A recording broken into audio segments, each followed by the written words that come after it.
Wow, good evening, bonsoir. It's really a joy to be here. Très grand plaisir, une joie, un honneur. Mais ce n'était pas prévu. I wasn't supposed to be here tonight. On Sunday night, in London, in the United Kingdom, I tried to fly to Washington. British Airways said, no, COVID rules. But you can go to Toronto, they said, and you can fly from there. So on Monday morning, very early, I spent a very long time in a very long queue until a US border guard said, no, you can't go to Washington. COVID rules. So I came back to Canada. And a very nice Canadian border guard named Mr. Kim asked, as they all do, so what are you doing in Canada?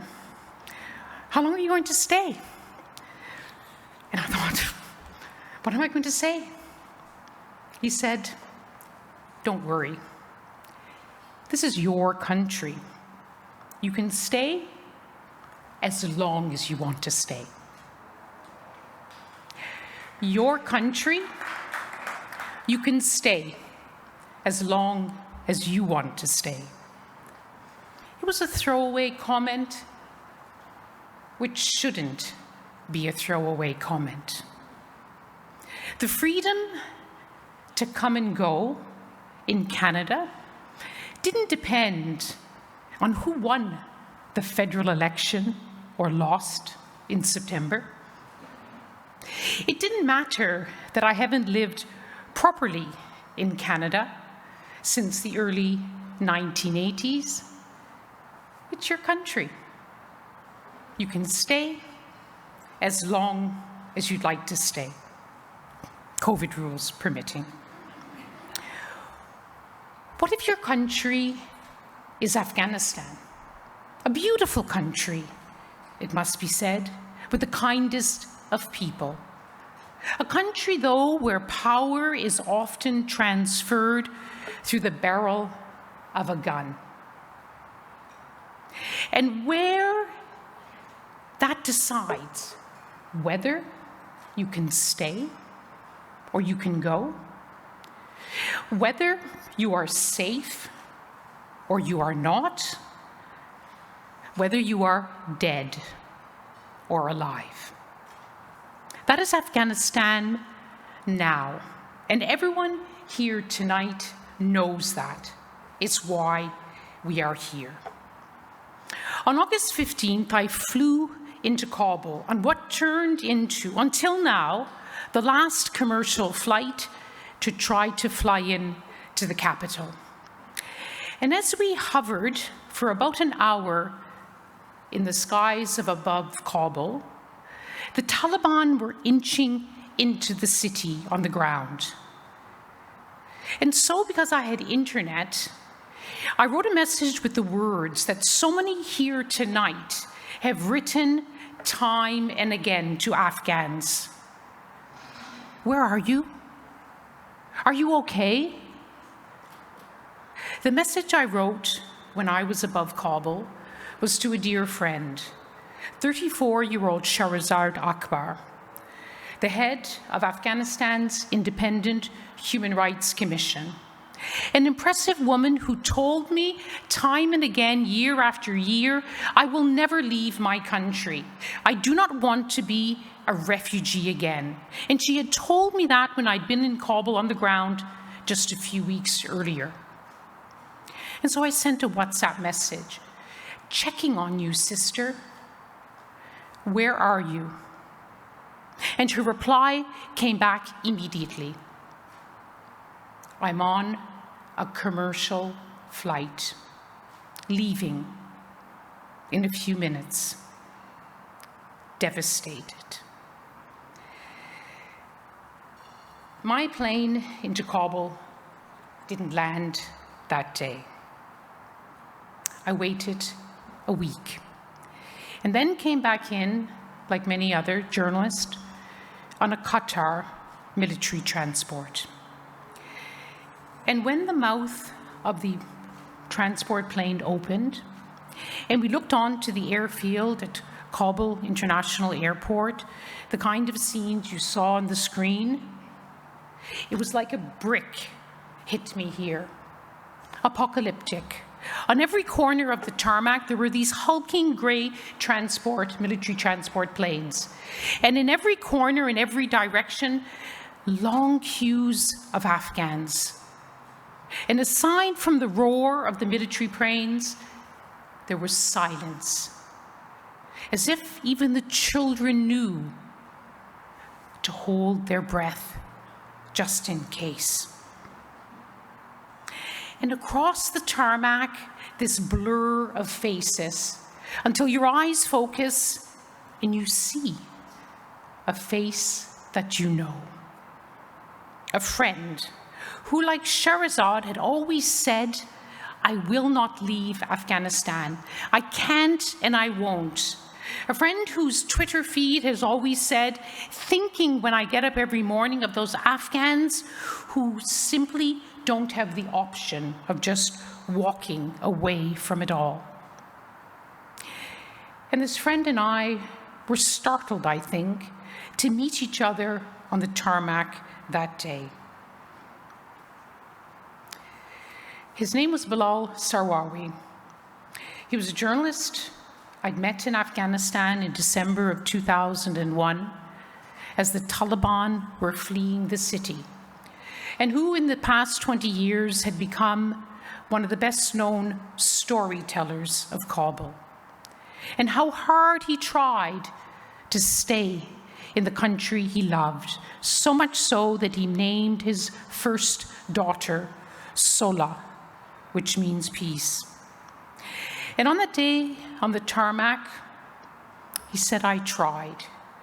And we have, he said, this toxic love affair with our country that we can never leave.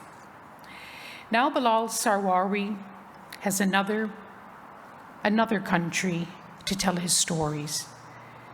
The country is Canada. And when people like Bilal and Shahrazad, people like Roya and her family leave their country, they're not just leaving a country behind. They're leaving behind everything about them. They're leaving behind the lives that they built, the dreams they still think of. They're leaving behind who they are, never knowing if or when they'll ever be able to return to their country. Afghans have a proverb. Some say Afghans have a proverb for everything. And they say it doesn't matter when someone shows up how big your home is. What matters is how big your heart is. And so tonight, not only do I want to talk about the Afghans that I and everyone here in this room has met, I also want to pay tribute to all of you who've opened your hearts and your homes to Afghans yet again, who provided refuge, who provided support. Another journalist, Canadian, who was with me in Kabul in recent weeks was Mark McKinnon of the Globe and Mail. And I'm sitting with David here tonight. I sent Mark a picture of the copies of his article that David just happened to bring to the dinner. Mark also, like many of you here tonight, moved heaven and earth to help Afghan journalists who helped him and other colleagues. And it was Mark who first told me about the extraordinary efforts about Journalists for Human Rights, about Rachel and her amazing team. Now, for Afghans who are here tonight, and I know there's a table here with Roya, and where are some of the other Afghans who are here tonight? Let me explain to you the strength of my relationship to Rachel. Her mother-in-law comes from my Wolaswali. She comes from my district, which means there is an unshakable bond between Rachel and I. And I heard about Rachel's story one night in Kabul from Mark, and I'm sure it is the story of so many of you here tonight, about how on day one, when her efforts first began, what do I have to do? Oh my God, really? How many are in their family? They're all going to come to Canada? Who else? And then I have to do that all over again? Day one. And now, Rachel, many of you here could run an airline charter company, a visa office, manage a chain of guest houses in Islamabad. Well, could run a country. Pick one. Well, look at Afghanistan. They need a woman or two to run the country.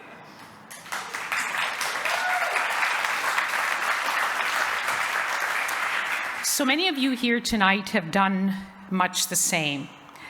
Now, Mark also told me, off the record, he went to school with Minister Mendocini. Don't worry, he said nice things about you too. To be honest, I feel torn. I feel torn that we're part of a project to be emptying a country of some of its best and its brightest. Tens of millions of Afghans are still there, and Afghanistan isn't going away. My inbox, like many of your inboxes, are full, pinging with desperate cries for help. # no pressure. So please let us not forget who lies and what lies beyond our borders. Finally, let me end by being as Canadian as possible. None of us here tonight will ever forget the date of August 15th, the day that Kabul fell to the Taliban for a second time. But it is a date already seared in memory for some of us. It's also, as Adrian Arsenault also knows, the National Day of the Acadian people, our ancestry.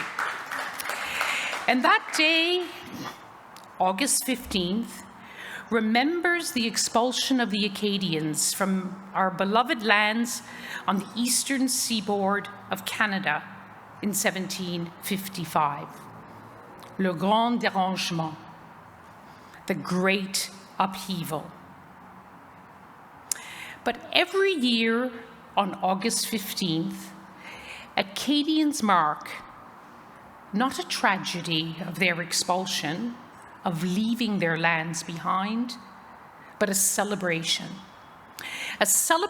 of their eventual return to those lands and a revival of their identity, a sense of self and a sense of place. And history reminds us, our own history, that in the dark there will be light, and in every end there will be a beginning. And so for Roya and her family, for the other Afghans here tonight, this is your country now too. And you can stay, but only as long as you would like. Thank you. Merci.